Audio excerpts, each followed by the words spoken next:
വിജയേട്ടാ നമസ്കാരം. നമസ്കാരം. ഇന്ത്യ പാകിസ്ഥാനിലെ കിരാണ കുന്നുകൾ എന്ന് പറയുന്ന ന്യൂക്ലിയർ ഇൻസ്റ്റലേഷൻസിൽ അടിച്ചിട്ടുണ്ടോ എന്നുള്ള ചോദ്യം കഴിഞ്ഞ ദിവസം നമ്മുടെ എയർഫോഴ്സിന്റെ അഡ്മിറലിനോട് നമ്മുടെ മാധ്യമപ്രവർത്തകർ ചോദിച്ചു. അപ്പോൾ അദ്ദേഹം ഒരു ചെറു പുഞ്ചിരി നടത്തി. എന്നിട്ട് അദ്ദേഹം മാധ്യമപ്രവർത്തകന് നന്ദി പറഞ്ഞു. വളരെ നന്ദി നിങ്ങൾ ഈ ചോദ്യം ചോദിച്ചതിന്. കാരണം എനിക്കറിയില്ല അങ്ങനെ ഒരു ന്യൂക്ലിയർ ഇൻസ്റ്റലേഷൻ അവിടെ ഉണ്ട് എന്ന്. നിങ്ങൾക്കത് അറിയാമെന്ന് ഞാനിപ്പോഴാണ് അറിയുന്നത്. അത് എനിക്ക് കൂടെ പറഞ്ഞു തന്നതിൽ നന്ദി എന്ന് അദ്ദേഹം പറഞ്ഞു. ഇത് പറഞ്ഞു കഴിഞ്ഞപ്പോഴേക്കും ഭാരതി എന്ന് പറയുന്ന അദ്ദേഹത്തിന്റെ മുഖത്ത് മാത്രമല്ല, തൊട്ടപ്പുറത്തിരിക്കുന്ന നേവി അഡ്മിറലിന്റെ മുഖത്തും ഇപ്പുറത്തിരിക്കുന്ന കരസേനാ മേധാവിയുടെ മുഖത്തും ഒരു കള്ളപ്പുഞ്ചിരി വിടർന്നിട്ടുണ്ടായിരുന്നു. അതിനുശേഷമാണ് നമ്മുടെ പ്രധാനമന്ത്രി നരേന്ദ്രമോദി രാത്രി ഒന്ന് അഭിസംബോധന ചെയ്തിട്ട് അദ്ദേഹം പറഞ്ഞത്, ആണവ രാജ്യം ആണെന്നുള്ള ഭീഷണിയൊന്നും ഇനി നമ്മളോട് വേണ്ട, അതൊന്നും ഇനി വിലപ്പോകില്ല എന്നും നമ്മുടെ പ്രധാനമന്ത്രി പറയുന്നുണ്ടായിരുന്നു. അപ്പോൾ ഇപ്പോൾ ദേശീയ മാധ്യമങ്ങളും അന്താരാഷ്ട്ര മാധ്യമങ്ങളൊക്കെ ചർച്ച ചെയ്യുന്നത് ഈ ഒരു വിഷയം തന്നെയാണ്. ഇങ്ങനൊരു സംഭവം ഉണ്ടായിട്ടുണ്ടോ എന്നുള്ള വിഷയമാണ് ചർച്ച ചെയ്യുന്നത്. ഇങ്ങനൊരു സംഭവം ഉണ്ടായിട്ടുണ്ടോ എന്ന് ചർച്ച ചെയ്യുന്ന കൂട്ടത്തിൽ തന്നെ ഇപ്പോ ഇസ്രായേൽ മുറയിലുള്ള യുദ്ധമാണ് നമ്മൾ നടത്തുന്നത് എന്നുള്ളൊരു ചർച്ച സമാന്തരമായി വേറൊരു സൈഡിൽ കൂടെ പോകുന്നുണ്ട്. ആ ചർച്ച വേറൊരു സൈഡിൽ കൂടെ പോകുമ്പോൾ തന്നെ ഈ ആണവ നിലയത്തിൽ ഇന്ത്യ അടിച്ചത് ഇസ്രായേലിന്റെ വലിയൊരു സ്വപ്നമായിരുന്നു എന്ന് പല ആൾക്കാരും പറയുന്നു. കാരണം ഈ പാകിസ്ഥാനിലെ ഈ ആണവ നിലയങ്ങൾ ഇസ്രായേലിനും വലിയ ഭീഷണിയായിരുന്നു എന്നാണ് അവർ പറയുന്നത്. ഇറാനാണ് ഇസ്രായേലിന് ഏറ്റവും കൂടുതൽ ഭീഷണി ഉണ്ടാക്കുന്ന രാജ്യം എന്ന് പറയുന്നത്. അതുകൊണ്ടാണ് അവിടെ ഒരു ആണവ പരീക്ഷണം പോലും നടത്താൻ ഇസ്രായേല് സമ്മതിക്കാത്തത്. അവിടെ ഒരു ആണവ പരീക്ഷണം ഉണ്ടാകുന്നു എന്ന് അറിയുമ്പോൾ തന്നെ ഇസ്രായേലിന്റെ ചാരന്മാർ ഈ ഇറാനിയൻ ആർമിക്കകത്തുണ്ട് എന്ന് പറയപ്പെടുന്നു. അവർ വിവരങ്ങൾ ചോർത്തും, സയന്റിസ്റ്റുകൾ കൊല്ലപ്പെടും, ആണവ നിലയങ്ങളിൽ സ്ഫോടനങ്ങൾ ഉണ്ടാകും. പക്ഷെ ഇതെല്ലാം അജ്ഞാതമാണ്, കാരണമല്ല. അപ്പൊ സമാനമായിട്ടുള്ള രീതിയിൽ പാകിസ്ഥാനും ഇസ്രായേലിന് വലിയ തലവേദന സൃഷ്ടിക്കും എന്ന് ഇസ്രായേൽ പറഞ്ഞിരുന്നു. ഇസ്രായേൽ പണ്ട് നമ്മളോട് പറഞ്ഞിരുന്നു, ഇതിന്റെ ടെക്നിക്ക്, അതായത് ഇത് അടിച്ചു തകർക്കാനുള്ള ടെക്നിക്ക് ഞങ്ങൾ നിങ്ങൾക്ക് പറഞ്ഞു തരാം, അല്ലെങ്കിൽ ഞങ്ങൾ തന്നെ ചെയ്യാം, സപ്പോർട്ട് ചെയ്താൽ മതി എന്ന് പറഞ്ഞിരുന്നു എന്നും പറയപ്പെടുന്നു. എന്താണ് ഇതിന്റെ വാസ്തവം? ഈ രണ്ട് കാര്യങ്ങൾ സത്യമാണ്. അതായത് ഇസ്രായേല് ഭയക്കുന്ന ഒരു കാര്യം, ഇറാൻ, നേരത്തെ ഇറാഖ് തുടങ്ങിയ രാജ്യങ്ങളെയാണ് അവർ ഭയന്നുകൊണ്ടിരുന്നത്. കാരണം അവര് അണുബോംബെന്നല്ല ഇതിന് പേരിട്ടിരിക്കുന്നത്, ഇസ്ലാമിക ബോംബെന്നാണ്. അപ്പോൾ ഈ ഉണ്ടാക്കുന്ന അണുബോംബ് അറബ് രാജ്യങ്ങൾക്ക് വേണ്ടി ഉപയോഗപ്പെടും, അല്ലെങ്കിൽ ഉപയോഗപ്പെടുത്തുമെന്ന് ഇസ്രായേൽ കരുതിയിരുന്നു. അങ്ങനെ ഇറാഖിൽ ബാഗ്ദാദിനടുത്ത്, ഇത് ആദ്യം ഇതിന്റെ ഒരു കാര്യം നോക്കുന്ന സദ്ദാം ഹുസൈൻ, അദ്ദേഹം വളരെ മിടുക്കനായിട്ടുള്ളൊരു ഭരണാധികാരിയായിരുന്നു. അപ്പൊ അദ്ദേഹം 1981 ജൂൺ 7 ഓപ്പറേഷൻ ഒപ്പേറ എന്ന് പറഞ്ഞിട്ട് ഇസ്രായേൽ ഒരു മിഷൻ നടത്തി. അപ്രതീക്ഷിതമായിട്ട് ഇറാഖിന്റെ ബാഗ്ദാദിനടുത്തുള്ള ഒസിറാഖ് എന്ന് പറയുന്ന ആണവ റിയാക്ടറിന് നേരെ ആക്രമണം.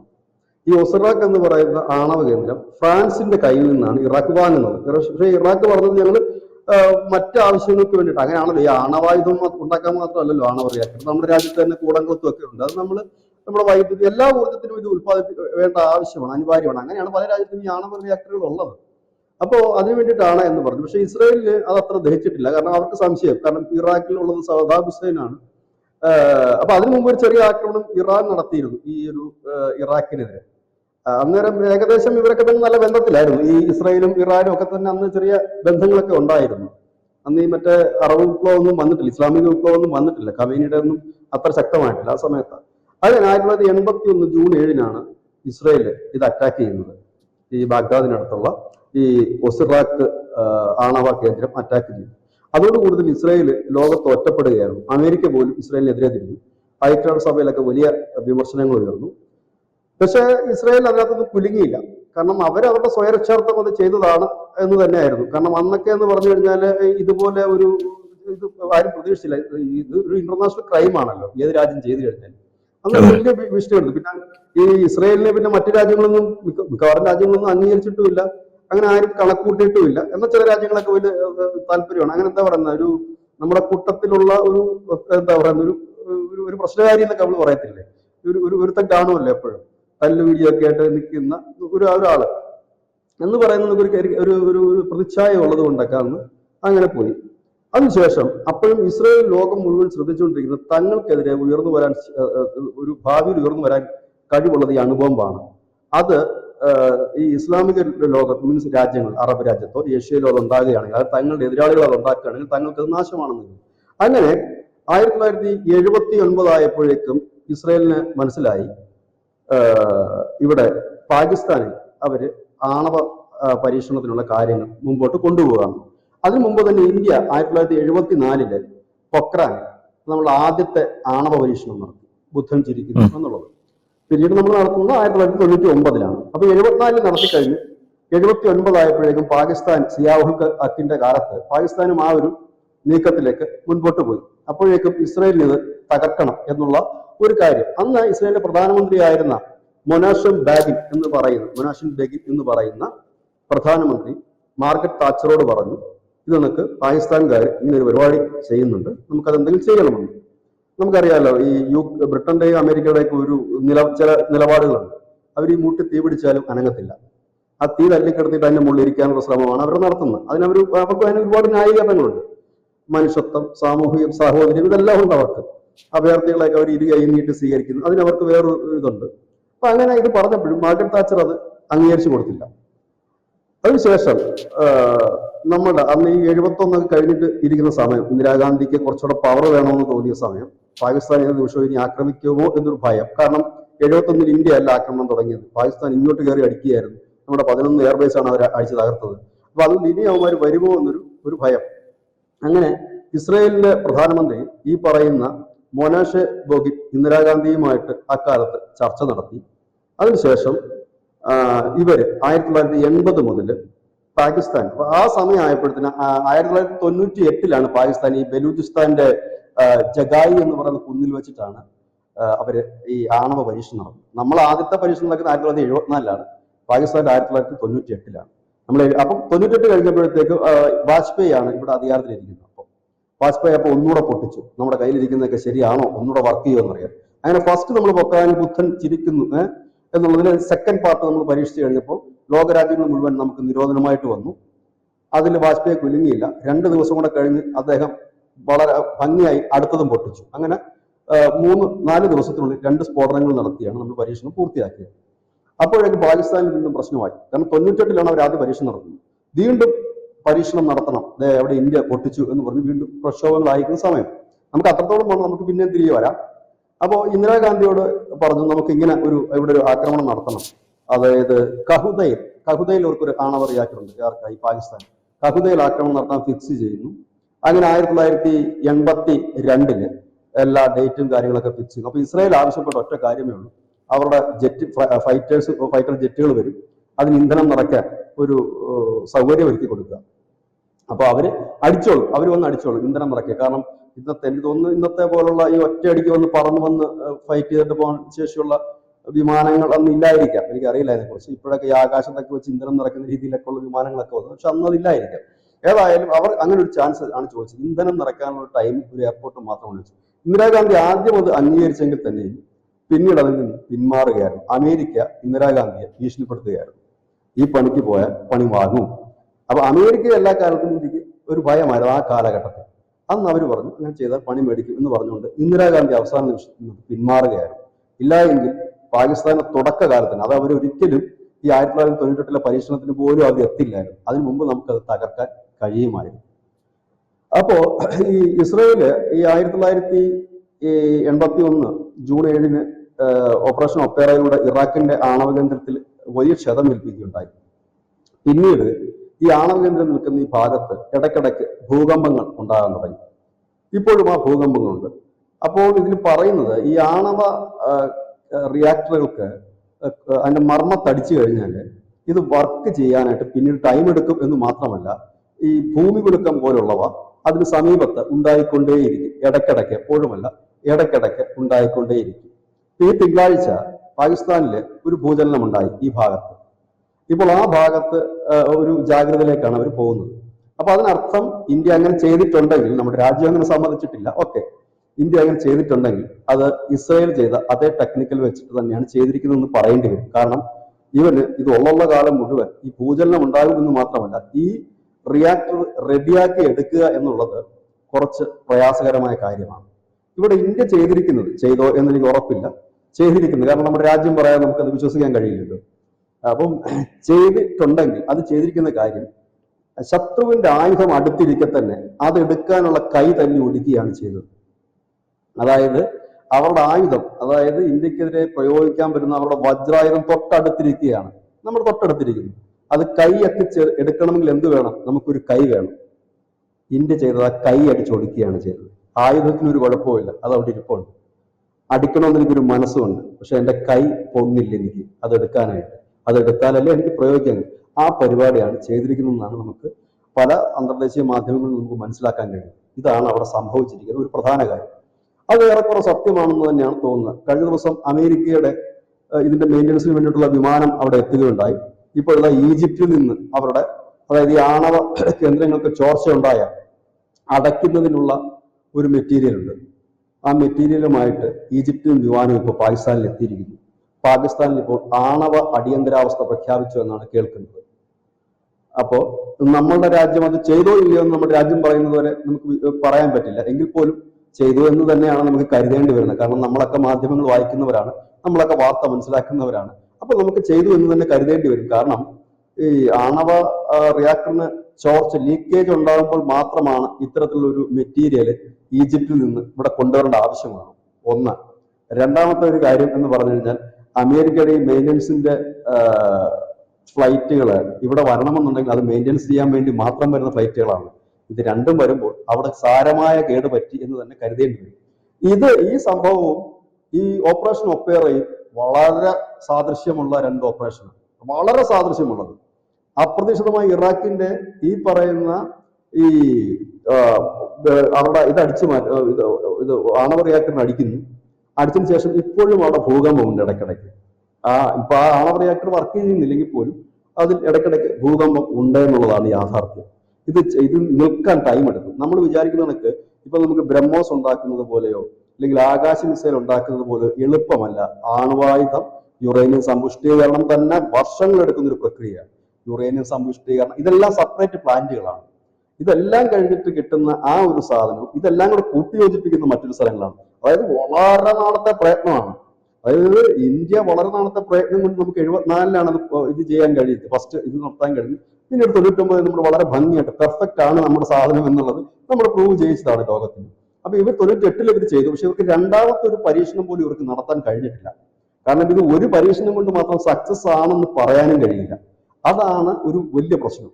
ഇപ്പൊ ഒരു തവണ ഇത് പരീക്ഷിച്ചു, അത് സക്സസ്, കാരണം ഇതൊരു കുറഞ്ഞ അളവിലാണ് ഇതിന്റെ ഒരു പരീക്ഷണം നടക്കുന്നത്. അപ്പൊ അതിന്റെ ഒരു ഡെപ്ത് പിന്നെ കാൽക്കുലേറ്റ് ചെയ്ത് മറ്റുമാണ് എല്ലാവരും എടുക്കുന്നത്. ഇന്ത്യയും അങ്ങനെയൊക്കെ തന്നെയാണ്. പക്ഷെ അത് പല അളവിലും പല റേഞ്ചിലും ചെയ്ത് കഴിയുമ്പോഴാണ് ഇതിന്റെ ഒരു പെർഫെക്ഷൻ. അങ്ങനെയാണല്ലോ നമ്മുടെ ഈ മിസൈലൊക്കെ നമ്മൾ ഉണ്ടാക്കുമ്പോൾ പറയുന്ന റേഞ്ച് അല്ല ഏറ്റവും അവസാനം. അതിന് 3ഉം 4ഉം ഘട്ട പരീക്ഷണങ്ങളുണ്ട്. നമ്മളൊക്കെ കാണാറുണ്ട് വാർത്ത.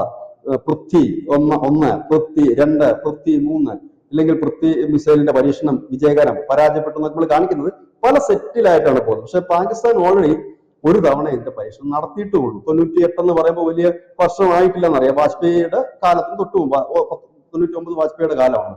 അപ്പൊ അതായിരുന്നു. ഏതായാലും വളരെ കാലമായിട്ട് ഇസ്രായേൽ ആഗ്രഹിച്ചിരുന്ന ഒരു കാര്യമാണ് ഇന്ത്യ ചെയ്തതെന്ന് പറയേണ്ടി വരും. അതിന് നരേന്ദ്രമോദി വരേണ്ടി വന്നു എന്നുള്ളതാണ്. ഇവിടെയാണ് ഇന്ദിരാഗാന്ധി എല്ലാവിധ സൗകര്യങ്ങളും ചെയ്തു കൊടുക്കാമെന്ന് പറഞ്ഞ് ഒരു പ്ലാനും പദ്ധതിയും എല്ലാം തയ്യാറാക്കിയെങ്കിലും അവസാന നിമിഷത്തിൽ അമേരിക്കയെ ഭയന്നുകൊണ്ട് പിന്മാറുകയാണ് ആ സംഭവം. ഇല്ലായെങ്കിൽ നമുക്ക് അവരുടെ ഒരു ഈ ഫ്ലൈറ്റ് വന്നിട്ട് അവർക്ക് ഇന്ധനം നിറയ്ക്കുന്നതിന്റെ ആ ഒരു സമയം മാത്രം നമ്മൾ അവർക്ക് നൽകിയാൽ മതിയായിരുന്നു. നമ്മുടെ ഒരു വ്യോമത്താവളമൊക്കെ നൽകിയാൽ മാത്രം മതിയായിരുന്നു. പക്ഷെ അത് സംഭവിച്ചില്ല. പക്ഷെ ഇന്നത് സംഭവിച്ചിരിക്കുന്നു. ഒരുപക്ഷെ ഈ ഒരു സംഭവം നടന്നിട്ടുണ്ടെങ്കിൽ അത് കൊണ്ട് ഏറ്റവും കൂടുതൽ സന്തോഷിക്കുന്നത് ഇസ്രായേൽ ആയിരിക്കും. മറ്റ് രാജ്യങ്ങളും സന്തോഷിക്കുന്നുണ്ടാകും, പ്രത്യേകിച്ച് അമേരിക്ക അടക്കമുള്ള രാജ്യങ്ങൾ. കാരണം എന്തെന്ന് വെച്ചാൽ ഈ ആണവായുധത്തിന്റെ ഒരു പ്രശ്നം എന്ന് വെച്ചാൽ അത് ഉപയോഗിക്കാൻ അറിയാൻ പാടില്ലാത്ത ഒരുത്തന്റെ കയ്യിലാണ് അത് കിട്ടുന്നതെങ്കിൽ അത് ലോകത്തിന് തന്നെ വിനാശകരമാണ്. ഈ കുരങ്ങന്റെ പൂമാല കിട്ടുക എന്ന് പറയും. ലോകം മുഴുവൻ ഭീതിയോടെ പാകിസ്ഥാനെ നോക്കുന്നതിന്റെ കാര്യം പാകിസ്ഥാന്റെ സൈനിക കരുത്തുകൊണ്ടല്ല. ഈ ആണവായുധങ്ങൾ പലതും അല്ലെങ്കിൽ അതിന്റെ ടെക്നോളജി പലതും ഭീകരന്മാരുടെ കയ്യിലാണ് കിട്ടുന്നതെങ്കിൽ ഈ ലോകത്തിന് അത് സർവനാശം വിതയ്ക്കാൻ വേറൊന്നും വേണ്ട. അവിടെയാണ് അതിന്റെ മറ്റൊരു പ്രത്യേകത. പിന്നെ ഇന്ത്യയെ സംബന്ധിച്ച് പറഞ്ഞു കഴിഞ്ഞാൽ അവർക്കിപ്പോൾ നമ്മൾ ആണവായുധം ഇട്ടാൽ നമുക്ക് നാശം സംഭവിക്കുക തന്നെ ചെയ്യും. അതൊരു തർക്കവുമില്ലാത്ത കാര്യം അവർ പാകിസ്ഥാൻ ഉപയോഗിച്ചു കഴിഞ്ഞാൽ. കാരണം ഇതിന് അങ്ങനെ മാറ്റാനൊന്നും പറ്റില്ല. പക്ഷെ ഇന്ത്യക്ക് ഇതിന്റെ തിരിച്ചടി നൽകുമ്പോൾ സെലക്ട് ചെയ്ത ഏരിയയിലേക്ക് സെലക്ട് ചെയ്ത അളവിൽ ഇത് കൊടുക്കാൻ കഴിയും. അങ്ങനെ ഒരു ടെക്നോളജി കൂടെ നമ്മൾ വികസിപ്പിച്ചെടുത്തിട്ടുണ്ട് എന്നാണ് നമുക്ക് മനസ്സിലാക്കാൻ കഴിയുന്നത്. അതായത് കറാച്ചി മാത്രമാണെങ്കിൽ ആ ഒരു സ്ഥലത്തെ മാത്രം ഫോക്കസ് ചെയ്തുകൊണ്ട് നമുക്ക് ചെയ്യാൻ കഴിയും. അതായത് പ്രാകൃതമായ രീതിയിലല്ല, വളരെ ഭംഗിയായിട്ട് ചെയ്യാൻ കഴിയും. ഇപ്പൊ മരുന്ന് നമ്മൾ കൊടുക്കുമ്പോൾ ഓരോ അളവുണ്ടാകുമല്ലോ. ഒരാൾക്ക് മരുന്ന് ഒരു കുഞ്ഞിന് കൊടുക്കുന്ന ഡോസ് അല്ലല്ലോ ഒരു മുതിർന്ന ആൾക്ക് കൊടുക്കുന്ന ഡോസ് എന്ന് പറഞ്ഞിട്ട് ഡോസ് അനുസരിച്ച് ചെയ്യാൻ കഴിയും. അതായത് സെലക്ട് ചെയ്തിട്ട് പെഷവാറോ ഇസ്ലാമാബാദോ കറാച്ചിയോ, അതായത് ടോട്ടലി ഒരു ജനത്തിനെ കൊല്ലുകയല്ല, പകരം ഒരു പെർട്ടിക്കുലർ ഏരിയയിൽ നമുക്കത് ചെയ്യാൻ പറ്റും. ഇപ്പൊ ഭീകരവാദികൾ ഏറ്റവും കൂടുതൽ നമ്മൾ സംശയിക്കുന്നത് ആ ഏരിയയിൽ മാത്രമായിട്ട് നമുക്ക് ചെയ്യാനുള്ള സംവിധാനമുണ്ട്. അത് മറ്റിടങ്ങളിലേക്ക് ബുദ്ധിമുട്ടുണ്ടാക്കുകയുമില്ല, ആ ഇടങ്ങളിൽ മാത്രം അത് ബുദ്ധിമുട്ടുണ്ടാക്കുകയും ചെയ്യുന്ന ഒരു രീതിയിലേക്കാണ്. ഏതായാലും ഇത് ലോകത്ത് വലിയൊരു ചർച്ചയായി മാറിക്കഴിഞ്ഞിരിക്കുന്നു. ഒരുപക്ഷെ പലരും ഇത് മനസ്സുകൊണ്ട് സന്തോഷിക്കുന്നുണ്ട്, പുറമെ പറയാൻ പറ്റില്ല. മനസ്സുകൊണ്ട് പറയാം അവൻ ചെയ്തത് നല്ല കാര്യമാണ്, അടി കൊടുക്കേണ്ടത് തന്നെയാണ്. പക്ഷെ പുറത്ത് പറയുമ്പോൾ നീ ചെയ്തത് ശരിയായില്ലെന്നേ പറയാൻ പറ്റൂ, മോശമായി പോയി കാണിച്ചെന്നേ പറയാൻ പറ്റും. ഇത് പുറത്ത് പറയാൻ പറ്റൂ, അതും പറ്റില്ല. പുറത്ത് പറഞ്ഞാൽ അതിനകത്തുള്ള ഒരു പ്രശ്നം എന്തെന്ന് വെച്ചാൽ ഈ ഒരു ആണവ റിയാക്ടർ എന്ന് പറഞ്ഞാൽ ഇപ്പൊ നമ്മുടെ ഇന്ത്യയുടെ ആണവ റിയാക്ടർ എന്ന് പറഞ്ഞാൽ റഷ്യയുടെ ഒക്കെ സാങ്കേതിക സഹായത്തിലാണ് നമ്മുടെ ആണവ റിയാക്ടർ എല്ലാം പ്രവർത്തിക്കുന്നത്. അപ്പൊ ഇത് പല രാജ്യങ്ങൾ ചേർന്നിട്ടുള്ള ഒരു ഒരു ഒരു ഗ്രൂപ്പാണ് ഇത് മൊത്തം നോക്കുന്നത്. എല്ലാവർക്കും നാണക്കേടാണ് ഇതിനെന്തെങ്കിലും പറ്റിക്കഴിഞ്ഞാൽ. ഇതിനകത്ത് ഒരാളെ ഒറ്റപ്പെടുത്താനോ ശിക്ഷിക്കാനോ എടുക്കാനോ ഒന്നും കഴിയാത്തൊരു സാഹചര്യമാണ്. ഇവിടെയാണ് ഈ പാകിസ്ഥാന്റെ DGMO വിളിക്കുന്നതും നമ്മളുടെ ഇന്ത്യ പെട്ടെന്ന് തന്നെ ശരി നമുക്ക് തൽക്കാലം ഒന്ന് റെസ്റ്റ് എടുക്കാം എന്ന് പറഞ്ഞ് നിർത്തുന്നതും ഒക്കെ ആയിട്ടുള്ള നാടകീയ സംഭവങ്ങൾ നടക്കുന്നു. പിന്നെ ട്രംപിന്റെ കാര്യം അത് വലിയ കാര്യമാക്കി എടുക്കേണ്ട കാര്യമൊന്നുമില്ല. കാരണം ട്രംപ് എപ്പോഴും ട്രംപ് തന്നെയാണ് എപ്പോഴും.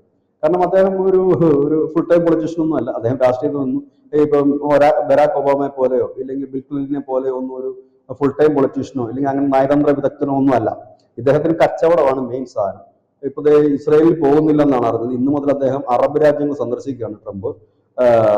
ഇസ്രായേൽ അദ്ദേഹം പോകുന്നില്ല, ഇസ്രായേൽ പോകേണ്ടതായിരുന്നു. ഇപ്പൊ ഇസ്രായേലുമായിട്ട് ചെറിയ ഒരു മാനസികമായ അകൽച്ചയിലാണെന്നാണ് ഇപ്പൊ അന്താരാഷ്ട്ര മാധ്യമങ്ങൾ പറയുന്നത്. കാരണം യുദ്ധം നിർത്താൻ അതിന്റെ കേട്ടില്ല, വീണ്ടും കരയുദ്ധമൊക്കെ ഇസ്രായേൽ തുടങ്ങി. അതിനകത്തൊരു കലിപ്പ് ട്രംപിനുണ്ട്. അപ്പോൾ ട്രംപ് ഇപ്പോൾ പോയിരിക്കുന്നത് എന്തോ സൗദിയൊക്കെ ആയിട്ട് വലിയ ബിസിനസ് ഡീലാണ്. അതിനിടയ്ക്ക് ഖത്തറിൽ നിന്ന് പുള്ളിക്ക് ഒരു വിമാനം കിട്ടിയത് പുള്ളിയുടെ നാട്ടിൽ തന്നെ വലിയ പ്രശ്നമായിട്ട് ചെയ്യുന്നു. അതായത് കോട്ടിട്ട ഭീകരവാദികളുടെ നിങ്ങൾ വിമാനം വാങ്ങി എന്നാണ് അവിടുത്തെ പല ഇംഗ്ലീഷ് മാധ്യമങ്ങളുടെയും തലക്കെട്ട്. ഈ ഖത്തറിനെ ഈ ഭീകരവാദികൾക്ക് ഫണ്ട് ചെയ്യുന്ന രാജ്യമെന്നാണല്ലോ പാശ്ചാത്യ മാധ്യമങ്ങൾ പറയുന്നത്. ഏതാണ്ട് ഏറെക്കുറെ ശരിയുമാണ്.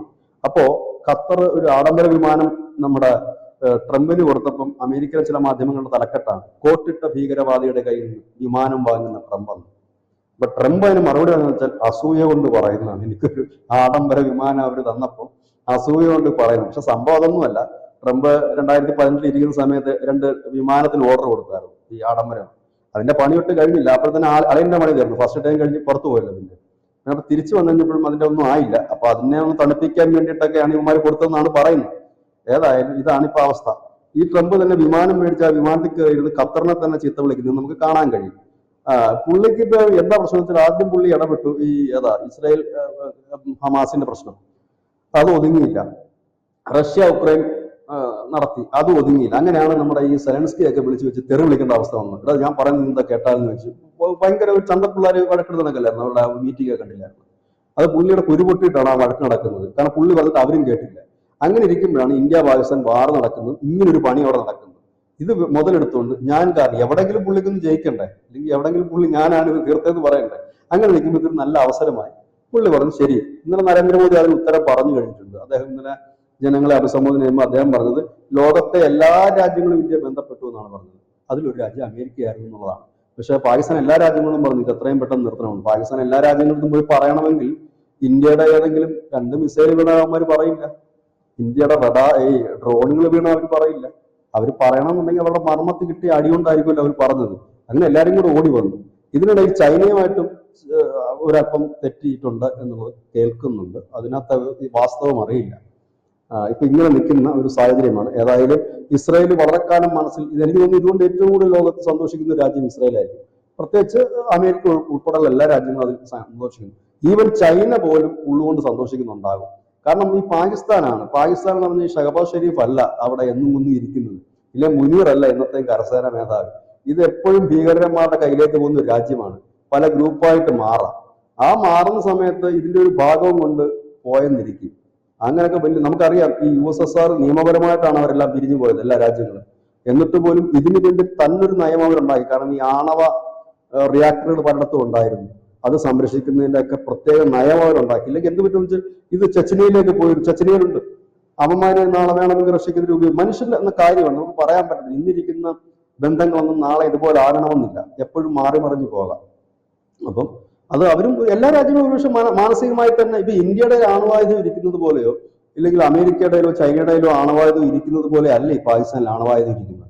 കാരണം അവിടുത്തെ ഒരു പ്രധാന പ്രശ്നം എന്ന് വെച്ചാൽ നിയമവാഴ്ചയോ കാര്യങ്ങളോ ഒന്നും തന്നെ ഇല്ല. പട്ടാളത്തിൽ തന്നെ പല ഗ്രൂപ്പുകളാണ്. ഇന്നലെ അവർ പറയുന്നത് ഞങ്ങളുടെ സൈന്യം എന്ന് വെച്ചാൽ ഇസ്ലാമിക സേനയാണ്, ഇസ്ലാമിക സൈന്യമാണ് ഞങ്ങൾ നടത്തുന്നതെല്ലാം ജിഹാദാണെന്നാണ് അവർ പറയുന്നത്. അതൊരു വലിയ ഞെട്ടലാണ് ലോകത്തുണ്ടാക്കിയിരിക്കുന്നത്. അത് മതപരമായ ഒരു സൈന്യമാണെന്നാണ് അവർ പബ്ലിക്കായിട്ട് പറയുന്നത്. അങ്ങനെ പറയുന്ന കുറെ സൈന്യാധിപന്മാർ, പിന്നെ ഭീകരവാദികളുടെ വലിയ പ്രഷർ, ഇതൊക്കെ ഉള്ളൊരു രാജ്യമാണ്. അപ്പൊ അത് നാളെ എങ്ങോട്ട് പോകുമെന്ന് അറിയില്ല.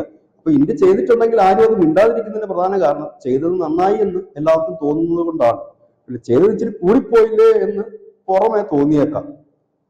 പക്ഷെ അത് എന്ത് ചെയ്യാനാണ്, നമുക്കും ഒരു പരിധിയില്ല. നമുക്ക് എന്നും ഈ ഞങ്ങൾ ആണവായുധം ഉപയോഗിക്കുന്നു കേട്ടോണ്ടിരിക്കാനായിട്ട് ഒരു മനുഷ്യന് എത്ര നാൾ പറ്റില്ല. അതുകൊണ്ടാണ് ഇന്നലെ നരേന്ദ്രമോദി അസന്നിഗ്ധമായിട്ട് പറഞ്ഞത് നിങ്ങൾക്ക് ഒരു പുല്ലും ചെയ്യാൻ പറ്റത്തില്ല, ആണവായുധ ബ്ലാക്ക് മെയിലിംഗ് ഇനി വേണ്ട എന്നാണ് പറഞ്ഞത്. ആ വാക്ക് ശ്രദ്ധിക്കണം, ഇനി വേണ്ട, ഇവിടെ ചെലവാകില്ല എന്ന് തന്നെ കൃത്യമായിട്ടാണ് പറഞ്ഞത്. അതായത് ഇനി അവന്മാർക്ക് അത് ഉടനെ ഒന്നും പണിയാൻ നടക്കത്തില്ല. അത് ടൈം എടുക്കും, ഒരുപാട് വർഷം എടുക്കും അതിന്റെ ഒരു ഡാമേജ് തീർത്ത് വരാനൊക്കെ. കാരണം ഒരു ആണവ റിയാക്ടറും മറ്റുമൊക്കെ രൂപീകരിച്ച് അതിന്റെ ഒരു പണി തുടങ്ങി വലിയ രീതിയിൽ വരണമെങ്കിൽ ഒരുപാട് വർഷങ്ങൾ വേണ്ടി വരും.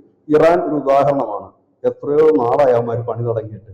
നേരെ ജോലി അതൊന്ന് പൂർത്തിയാക്കി ഒരു സ്ഫോടനമെങ്കിലും നടത്തിയിട്ട് ആ കമ്പനിക്ക് മരിക്കാൻ പറ്റും. ഒരു പരീക്ഷണ സ്ഫോടനമെങ്കിലും നടത്തിയിട്ട് അദ്ദേഹം മരിക്കുന്നതിന് മുമ്പ് എനിക്ക് തോന്നുന്നില്ല അത്. ചിലപ്പോൾ കമ്പനി പറയുന്നുണ്ടാവും, ഇവിടെ എന്റെ ഈ വയസ്സാം കാലത്ത് ഞാൻ എനിക്കിനി അധികം കാലമില്ല, ഒരു പരീക്ഷണം ഒരു ആഗ്രഹത്തിന് അത് പോലും നടത്താൻ പറ്റില്ല. എത്ര വർഷമായി ഇതിനൊക്കെ എത്ര രാജ്യങ്ങൾ ഇതിനുവേണ്ടി ട്രൈ ചെയ്യുന്നുണ്ട്. അതാണ്. അപ്പം അത് എന്തായാലും അങ്ങനെ ആയി. ഏതായാലും ഇസ്രായേൽ തുടങ്ങി വെച്ചൊരു ദൗത്യം അത് മോദിയിലൂടെ പൂർത്തിയായി. നമ്മളിലൂടെ പൂർത്തിയാകുമായിരുന്നത് നേരത്തെ ഇന്ദിരാഗാന്ധി മനസ്സ് വിചാരിച്ചിരുന്നത്. അപ്പൊ അത് മോദിയിലൂടെ പൂർത്തിയായിരുന്നു എന്റെ കാര്യം. താങ്ക് യു ചേട്ടാ, താങ്ക് യു സോ മച്ച്.